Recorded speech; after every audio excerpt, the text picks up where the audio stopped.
Catedrais góticas. Gigantescas paredes de vidro num caleidoscópio de cores. Rodeadas por uma teia de alvenaria e coroadas com gárgulas assustadoras. Esses arranha-céus de pedra dominaram as paisagens por quase 1000 anos. Como na Idade Média, sem o uso da tecnologia e de ferramentas modernas, os engenheiros construíram as catedrais góticas.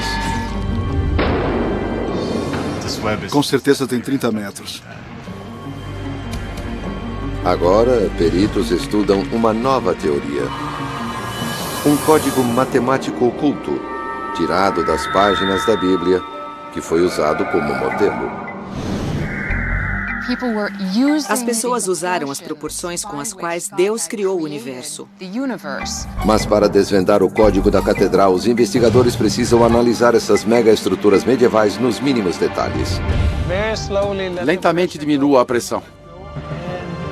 Eles precisam descobrir como as catedrais podiam chegar a alturas tão espetaculares e o que levou algumas delas à beira do colapso. Será que especialistas conseguirão resolver um dos maiores mistérios medievais? Como as catedrais góticas foram construídas?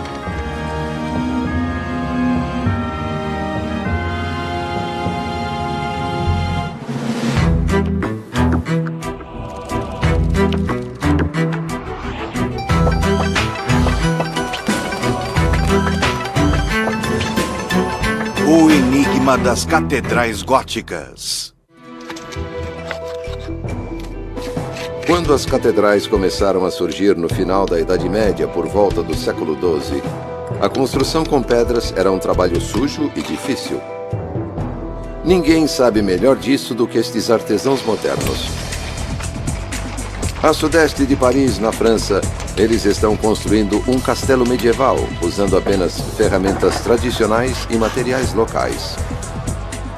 Pedra, ferro e madeira.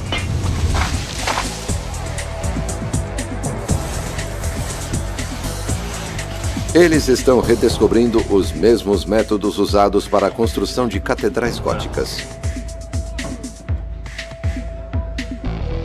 O castelo, chamado Guédelon, tem cerca de metade do comprimento de um campo de futebol.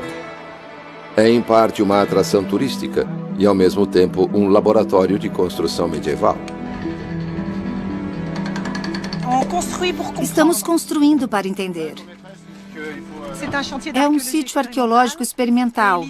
E a ideia é chegar o mais próximo possível do verdadeiro trabalho de construção medieval. O desafio da equipe hoje é como construir uma parede no andar superior do castelo. O primeiro problema é quebrar as rochas. Os cortadores descobrem que, se martelarem ao longo das linhas de falhas naturais, podem partir as rochas ao meio. Em seguida, pedreiros esculpem as peças na forma de blocos de construção. Mas cada um deles pesa mais de 50 quilos e tem de ser erguido até o topo, quase 5 andares de altura. Em manuscritos medievais, o grupo descobriu que os construtores da época transformaram uma antiga máquina de guerra romana em um dispositivo para erguer pesos. Os trabalhadores podiam levantar 6 vezes o próprio peso.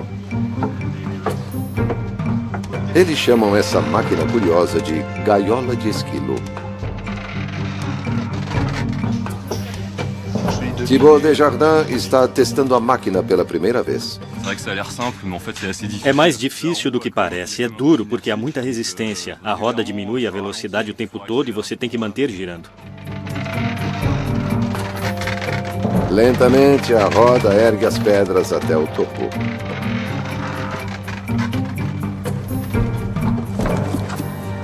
Enquanto isso, outra equipe mistura argamassa. É uma receita há muito tempo perdida de calcário queimado e areia. A argamassa suaviza os vãos entre as pedras, mas não é nenhuma supercola. É um processo muito lento de secagem.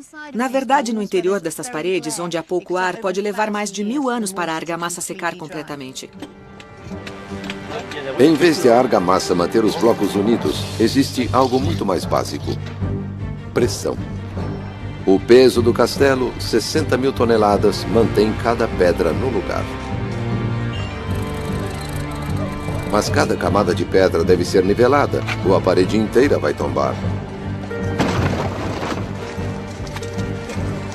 Antes da Era Gótica, a única maneira de construir alto era por meio de muralhas grandes e espessas. O resultado, construções volumosas e escuras.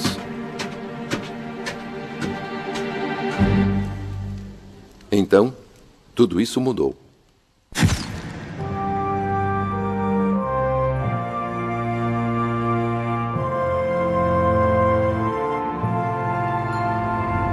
Igreja de Saint-Denis.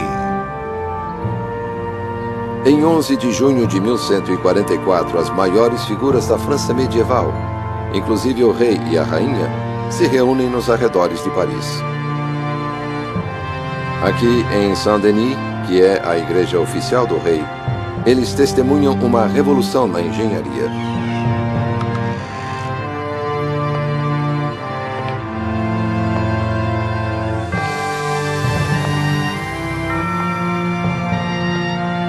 Luzes coloridas brilham através de enormes vitrais, iluminando paredes incrivelmente finas e refletindo em tetos altíssimos.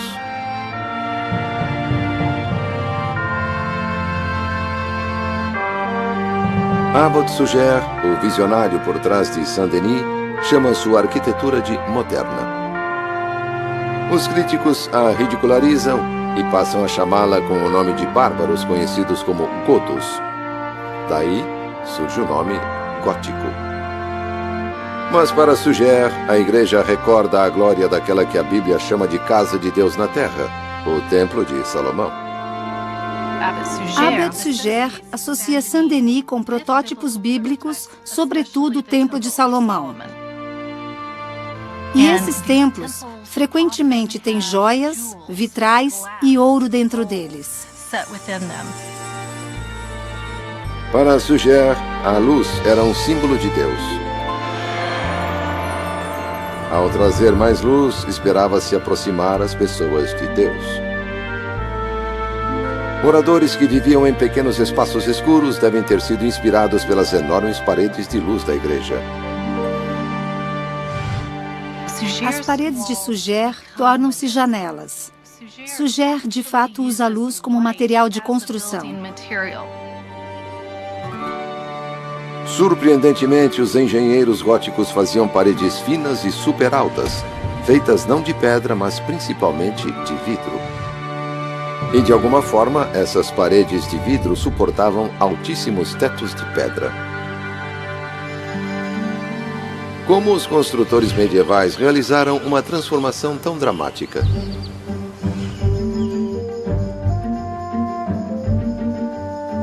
A resposta pode estar nesta capela que fica entre as volumosas paredes de Guédelon e as paredes altas e finas de Saint-Denis. O problema é que a capela está em pedaços.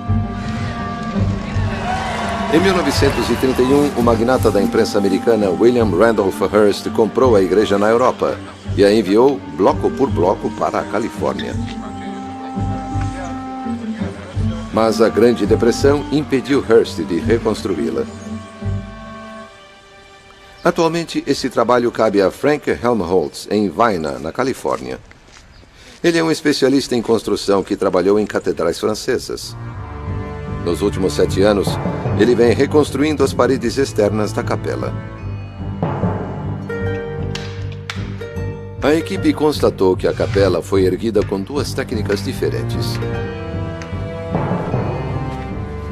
A parte de trás da capela apresenta o antigo estilo de construção românico, grosso e volumoso. As janelas arredondadas não deixam muita luz entrar, porque elas têm de ser pequenas e estreitas para suportar o peso da parede. Mas a frente da capela é gótica. A exemplo das catedrais, as paredes são mais altas e mais finas, com grandes aberturas para permitir a entrada de mais luz. E os arcos têm uma forma diferente. São ogivais. Os arcos ogivais poderiam ser o segredo para a construção das paredes altas na catedral? Para descobrir, Helmholtz e sua equipe fazem um modelo em escala de um arco da catedral. A exemplo dos construtores, a equipe faz uma moldura de madeira que irá manter o arco em pé até que todas as pedras estejam no lugar. Este é o SR3. Muito bem, vamos colocar esse aqui. Este modelo tem 1/16 do tamanho de um arco da catedral. Acho que poderíamos fazer um pouco melhor aqui. Mesmo sendo menor, ele ainda tem de se certificar de que cada uma das pedras esteja alinhada precisamente. Muito bem, coloque bem no meio. Está um pouco estranho aqui.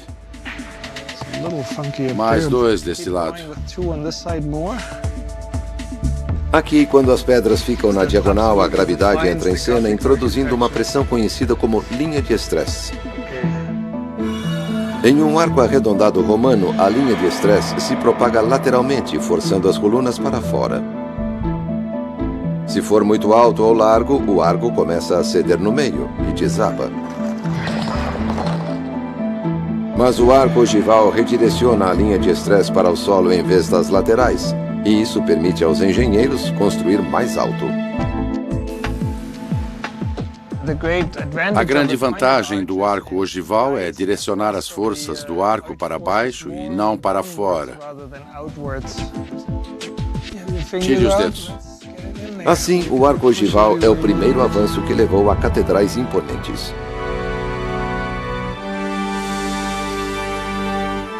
Mas mesmo este arco tem limitações. Agora, Helmholtz tem um problema. O arco está pressionando para fora. Dá para ver nesse movimento aqui. Existe algo que quer sair porque as pedras estão empurrando para baixo.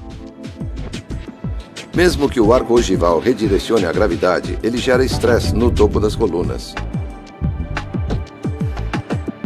É um problema que a equipe terá de resolver, senão as pedras vão se deslocar e todo o arco desabar. E temos a metade aqui. Temos meio centímetro. As forças neste modelo em escala são apenas uma fração das forças em uma estrutura real. E 130 quilômetros ao norte de Paris, estas forças podem estar levando uma grande catedral medieval ao seu ponto de ruptura. Em 1220, os moradores da próspera cidade de Amiens decidem construir uma nova catedral, grande o suficiente para receber toda a sua população de 20.000 habitantes. Eles não estão sozinhos. A inauguração da Igreja do Rei em Saint-Denis inspira dezenas de cidades próximas a Paris. E depois inspira toda a França a adotar o estilo gótico. Cada uma delas pretende construir o edifício mais alto e mais iluminado da Terra. A exemplo de muitas catedrais, Amiens é construída na forma de uma cruz. No meio dela, os operários fazem paredes altas com arcos ogivais para criar uma enorme área central com 12 andares de altura. Mas o professor Stephen Murray acredita que a corrida pela altura pode ter tido um preço alto. Esta grande área, apesar de bonita, abre o espaço e cria um centro dramático, quase teatral, para a construção. Mas isso gera um problema estrutural. Assim como o arco ogival na Califórnia, este arco está mostrando sinais de estresse. Murray sobe ao segundo nível para um olhar mais atento. Daqui podemos ver facilmente os sinais de problemas estruturais no edifício. A prova visível são todas as rachaduras e fissuras. São assustadoras de ver. Estas fissuras podem ser os primeiros sinais de catástrofe, porque à esquerda do arco danificado fica uma enorme coluna central que sustenta o teto. Milhares de toneladas de pedras. Assim, as fissuras podem ser um aviso de que o coração da catedral corre o risco de ruir.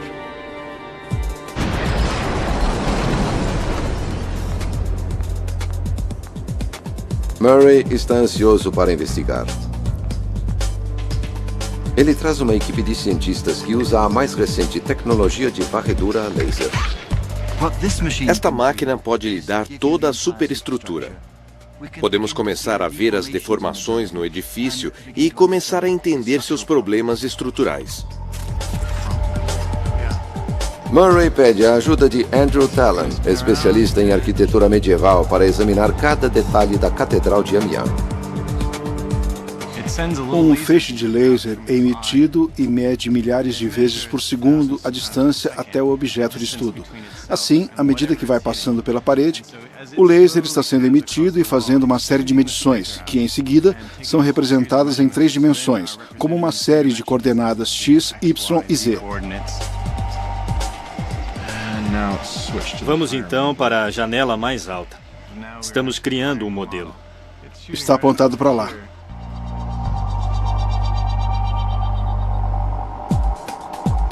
Em questão de minutos, o laser faz a varredura de todo o espaço central da Catedral de Amiens.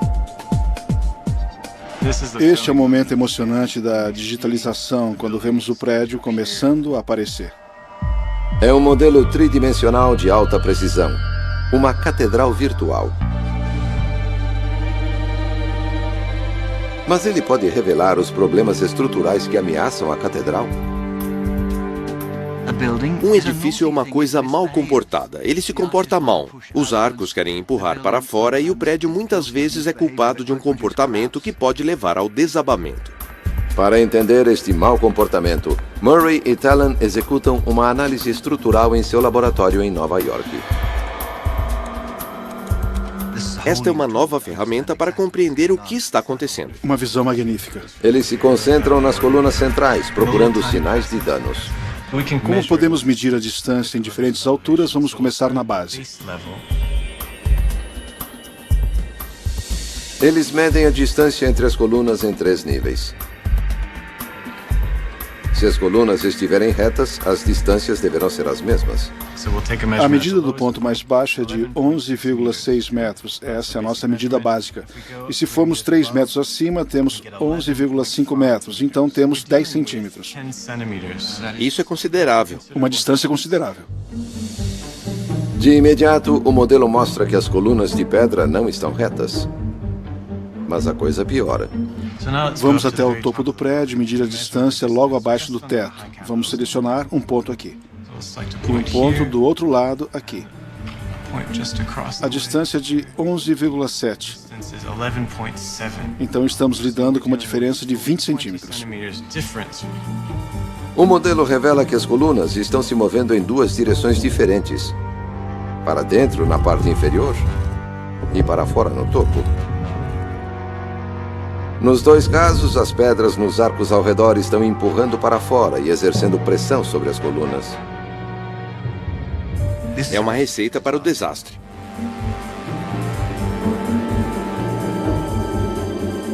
Na sala ao lado, o analista estrutural Rory O'Neill quer descobrir qual seria a gravidade desse desastre.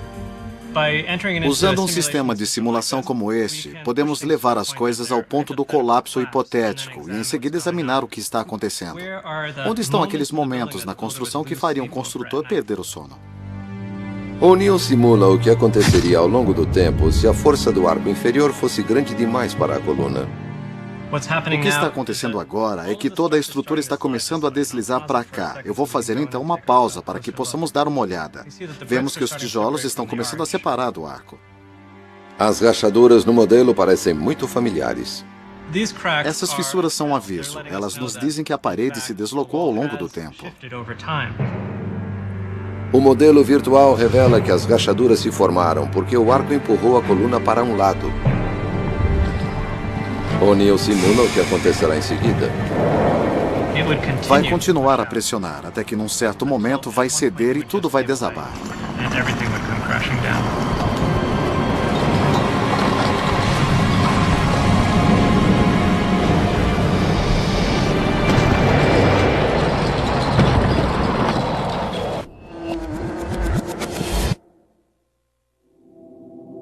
Na raiz do problema estão as linhas de estresse no arco.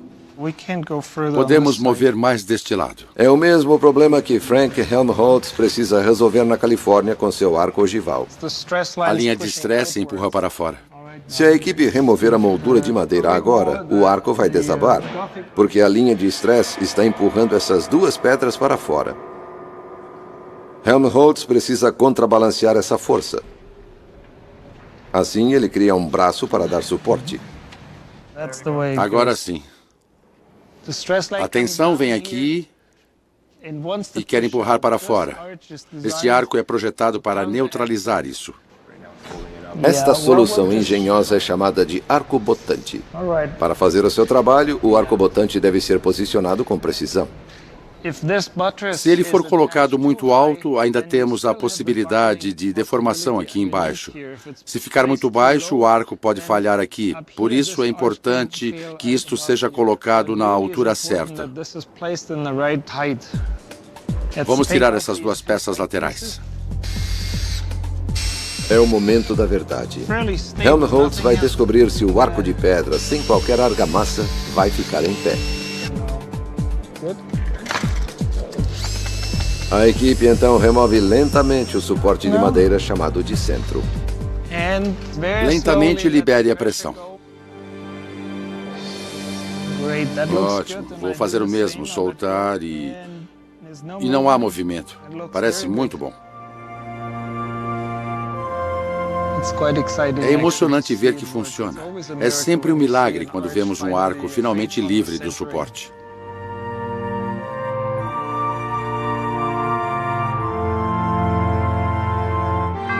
Os arcobotantes atingem proporções dramáticas em uma catedral gótica, erguendo-se espetacularmente do solo.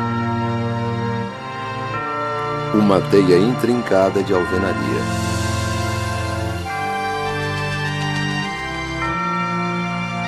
Juntamente com o arco ogival, o arco-botante é a segunda inovação gótica que permitiu aos engenheiros medievais capturar a luz divina atingindo alturas celestiais.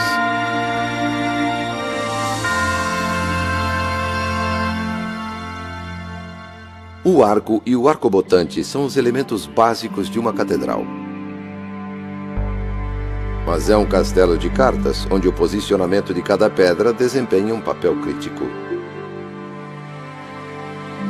Para compreender a importância, Helmholtz move apenas uma pedra. Vamos lá? Aqui vamos nós.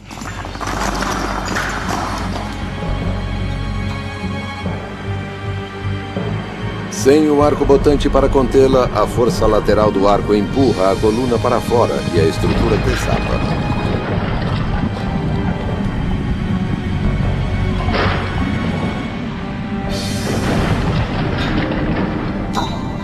Essa mesma força lateral causou o desabamento que deforma as colunas centrais de Amiens, prenunciando um desastre. Mas para dar apoio ao arco no topo das colunas centrais do lado de fora, engenheiros de Amiens construíram arcobotantes. Então, o que deu errado? Isso está bom? Sim. No laboratório da Universidade de Colômbia, Stephen Murray e Andrew Tallon investigam. O modelo tridimensional revela imediatamente um erro crítico. O arco-botante no lado externo não está no lugar certo. Eles o fizeram muito alto. É um bom arco-botante, mas está fazendo muito pouco. Os construtores posicionaram o arco-botante alto demais para neutralizar a força do arco empurrando para fora. Assim, mais de 2 séculos depois, um especialista teve a tarefa de consertá-lo. Ele criou outro arco-botante mais sólido e o colocou abaixo do original, onde oferece melhor suporte. O segundo construtor salvou o prédio. O arco-botante inferior tem a aparência correta. É sólido. É grande, estrutural. Sim, é perfeito. Com novos arcobotantes colocados, os construtores medievais estabilizaram a parede superior. Mas ainda não havia um apoio lateral na parte inferior, onde a parede começou a rachar. No final da Idade Média, as pessoas ficaram com medo ao ver as enormes rachaduras se abrindo sobre o arco. Os construtores medievais em Amiens tinham de encontrar uma forma de apoiar a coluna antes que ela desabasse. Desesperados, os engenheiros buscaram uma solução fora da cartilha de construção gótica. Recorreram ao metal. O metal era usado raramente na época como material de construção, porque os ferreiros não tinham a tecnologia para fazê-lo grosso ou longo o bastante. E forjar o ferro era um processo lento. Ele tinha de ser moldado à mão.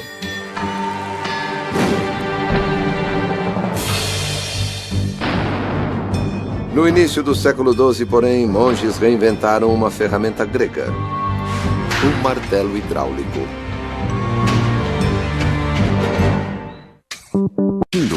Obras incríveis. No Nat Geo.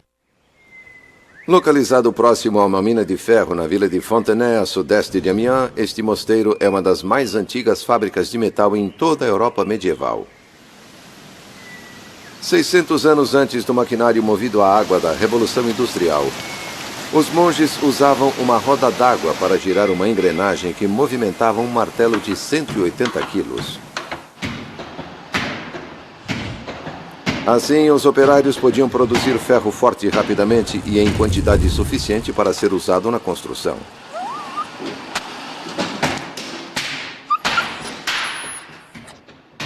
Mas o ferro poderia resgatar a Catedral de Amiens? Os construtores fizeram uma enorme corrente de metal com barras de ferro ligadas.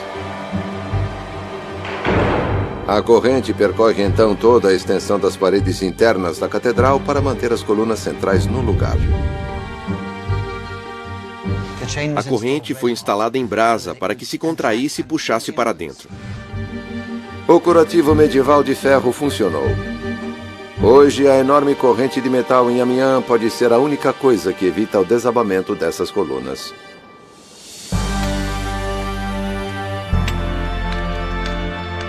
O ferro pode ter salvado Amiens, mas no fim das contas é o domínio da engenharia com a pedra a maior característica gótica. Com o arco ogival e o arco botante, foi possível construir estas paredes majestosas repletas de luz.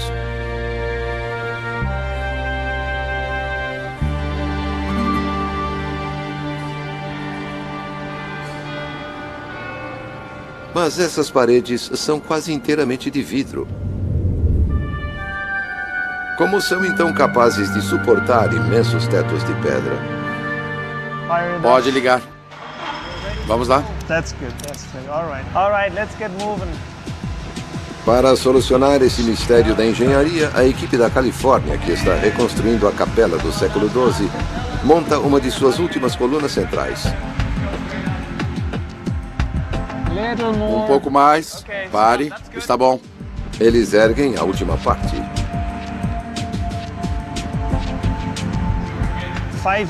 5 anos atrás, quando começamos, era difícil imaginar que chegaríamos aqui. É a primeira vez que a vemos inteira. É surpreendente. 12 colunas suportarão o teto de pedra. E ao lado, o grupo está montando o teto em seções. Eles colocam cuidadosamente a última peça no lugar. É um ensaio para ver se tudo se encaixa após 800 anos.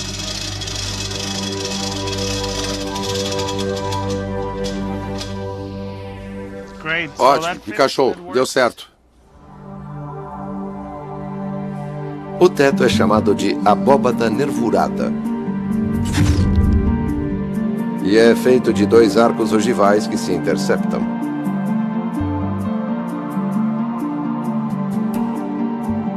A abóbada nervurada canaliza o peso do teto para as colunas, para que as paredes não absorvam todo o peso. Como as forças estão concentradas nas nervuras, tudo que estiver daqui até aqui pode ser aberto para as janelas. A abóbada nervurada é a terceira inovação gótica. Trabalhando com arcos ogivais e arcobotantes, os engenheiros criaram um esqueleto que suporta o peso do edifício e o transmite ao solo.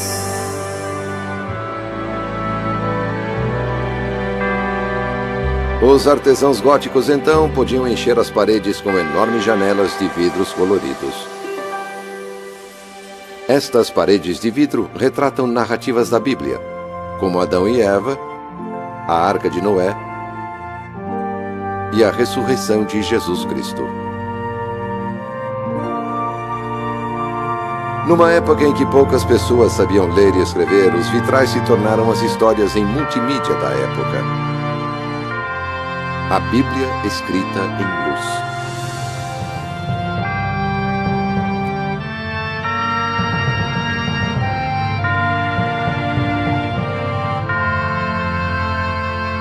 Estes vastos espaços, cercados por paredes de luz colorida, tiravam as mentes medievais da sujeira e da escuridão da vida diária, criando uma experiência de outro mundo.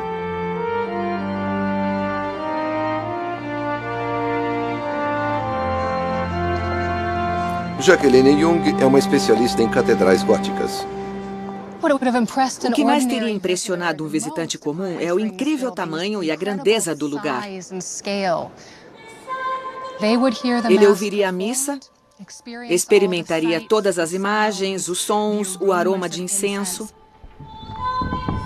Indiretamente seria como experimentar o céu na terra.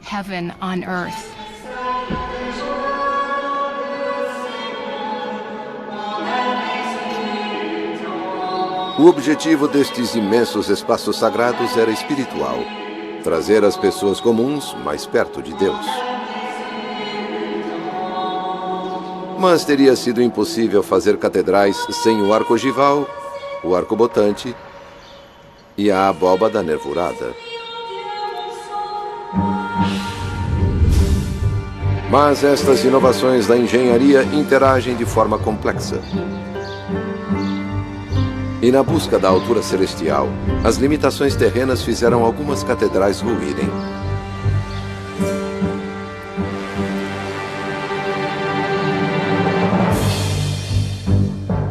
Enquanto a Catedral de Amiens era construída, a apenas 50 quilômetros de distância, os habitantes da cidade de Beauvais queriam construir seu próprio arranha-céu de pedra, maior e mais bonito do que o do vizinho. Estamos vendo a mais bela catedral gótica. Este prédio decola como um foguete. Mas a altura de Beauvais teve um preço. Acima da cabeça desses fiéis, há suportes modernos que talvez sejam as únicas coisas que evitam o desabamento da catedral. Uma lembrança inquietante de uma catástrofe medieval. No dia da Ascensão, em 1573, uma missa estava sendo celebrada na igreja. Pedras começaram a cair. Havia uma procissão solene ocorrendo. O clero começou a acelerar o passo e eles acabaram correndo para fora da catedral numa nuvem de poeira. Milagrosamente, o único ferimento foi um braço quebrado. Mas essa não foi a primeira vez que ocorreu um desabamento na igreja. Durante a construção, em 1284, parte da abóbada nervurada a 12 andares de altura desabou.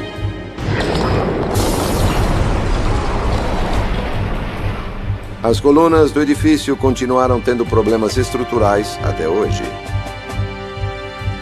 Um pilar instável, uma deformação. O pilar está inclinando para o oeste. Eles são incrivelmente finos. Este está muito ruim e é uma receita para o desastre. E Beauvais não foi a única cidade à beira do desastre. Rivalidades regionais levaram muitos construtores góticos a alturas cada vez mais perigosas. Mas por quê? Alguns especialistas suspeitam que eles eram motivados por algo além do orgulho mundano. Pois escondido dentro das dimensões das grandes catedrais poderia haver um código secreto matemático que forneceria a resposta.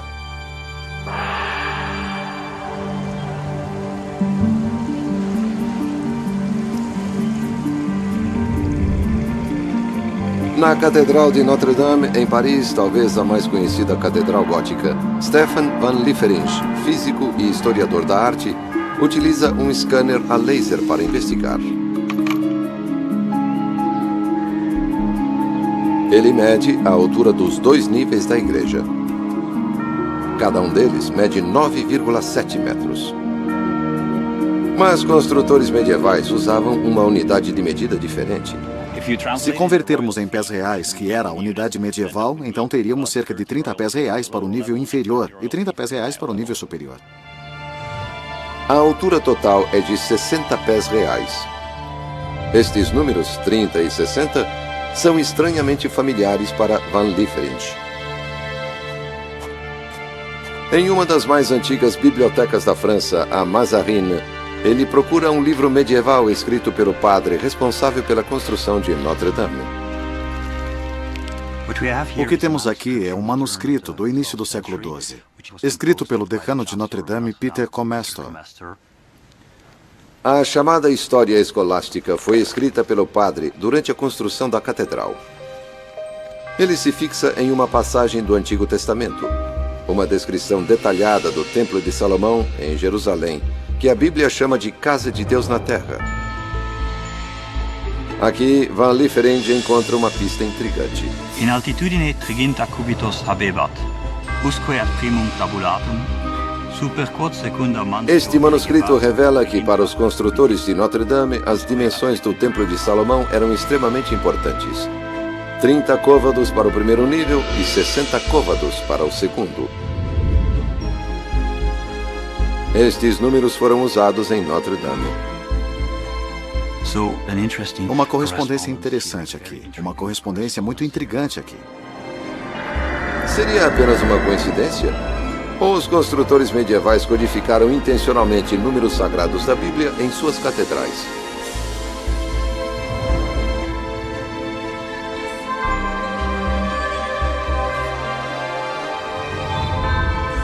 A sudoeste de Paris, os indícios estão incorporados na joia da coroa da arquitetura gótica, a Catedral de Chartres. Os vitrais aqui, a maioria com mais de 800 anos de idade, são mundialmente famosos. Mas Chartres tem histórias da Bíblia gravadas não apenas em luz, mas também em pedra. Estas intrincadas estátuas externas são características de catedrais góticas. Retoques finais que dezenas de escultores levaram décadas para concluir. Mas em Chartres, além de estátuas de Jesus, Maria e dos apóstolos, a especialista em arquitetura gótica Jacqueline Jung investiga algo totalmente inesperado. Cientistas gregos e romanos que predatam o cristianismo por centenas de anos. Entre eles, Aristóteles, Euclides e Pitágoras, o grande matemático. Estes antigos pagãos eram reverenciados pelos padres medievais em Chartres. A Catedral de Chartres está decorada com alguns dos principais pensadores da época, que por sua vez estavam envolvidos com filosofia, ciência e literatura, e foram trazendo essas ideias para a teologia cristã de formas totalmente novas. Enquanto a catedral estava sendo construída, sacerdotes de Chartres estudavam ideias clássicas gregas e romanas. Os sacerdotes medievais acreditavam na ideia de que a beleza suprema do universo baseava-se em proporções perfeitas e números ideais. Eles viam Deus como um matemático supremo, um geômetra divino que usava dimensões sagradas. As pessoas estavam interessadas em usar números como uma forma de descobrir as proporções com as quais o próprio Deus havia criado o universo. Os sacerdotes medievais encontraram números na Bíblia que eles acreditavam serem as dimensões sagradas de Deus. Se esses números foram utilizados na construção das catedrais, poderiam os especialistas encontrá-los hoje? No Nat Geo.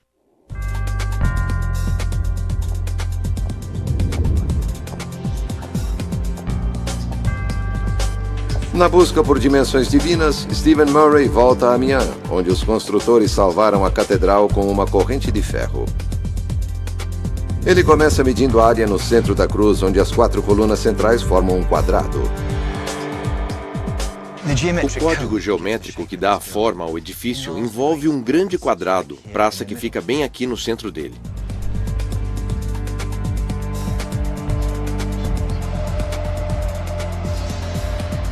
Cada lado do quadrado central mede quase exatamente 50 pés romanos, que era a unidade de medida usada pelos construtores de Amiens. 50 também é um número importante na Bíblia. Deus diz a Noé para construir uma arca com 50 côvados de largura para salvá-lo do dilúvio. A arca de Noé tinha 50 côvados. Isto tem 50 pés, e isso está no centro do edifício. Assim como em Notre Dame, parece que os engenheiros em Amiens incluíram uma medição da Bíblia em sua catedral.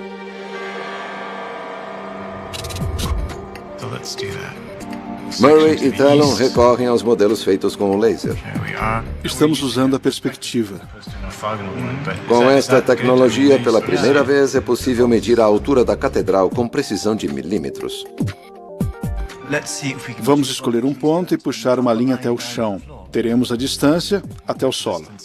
Temos uma distância de 42,55 metros. Um cálculo rápido converte unidades modernas em unidades medievais. E produz outro número divino, 144. No Novo Testamento, o céu é chamado de Cidade de Deus. Sua altura, 144. Este é o livro do Apocalipse, a visão de São João, o Divino. Quando João mede a cidade, ele encontra 144 côvados. Surpreendentemente, na cerimônia de inauguração da Catedral de Amiens, o bispo leu em voz alta a mesma passagem do livro do Apocalipse que descreve a altura divina, 144. Estamos lidando no edifício com um número que expressa algum tipo de objeto de desejo. Eles queriam 144. A busca por dimensões divinas continua em Beauvais, a catedral que desmoronou parcialmente. Vamos pegar um ponto aqui e outro no solo. Eles medem a altura. Checando a medição, e ela é 144,3. O mesmo número em Beauvais. Eles buscaram o número celestial.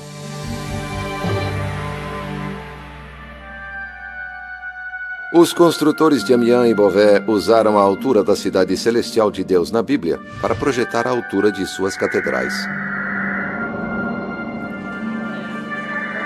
Juntamente com a descoberta do Templo de Salomão codificado em Notre Dame e a Arca de Noé em Amiens, especialistas encontraram provas convincentes de que alguns arquitetos medievais usaram medidas citadas pela Bíblia como modelos para a construção de suas catedrais. Até a planta baixa da catedral é o símbolo supremo da salvação cristã, o crucifixo. O edifício é um veículo, ele o leva a outro lugar. Uma catedral, de certa forma, é um meio, um transporte. Ela nos leva para o céu.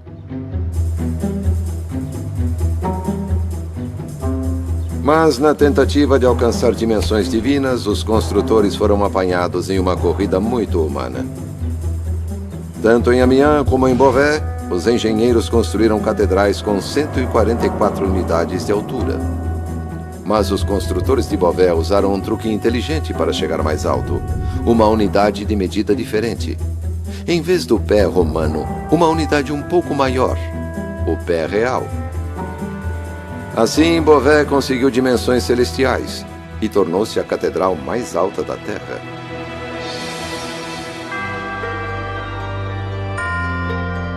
Mas essa busca por altura trouxe em contrapartida a instabilidade estrutural.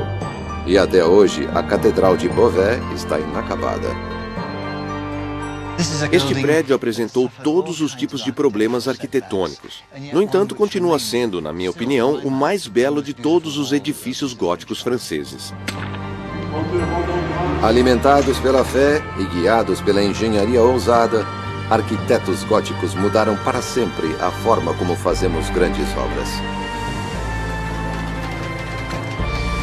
Explorando os limites de sua tecnologia e chegando a novas alturas, os construtores de catedrais criaram espaços sagrados que continuam inspirando as pessoas até hoje.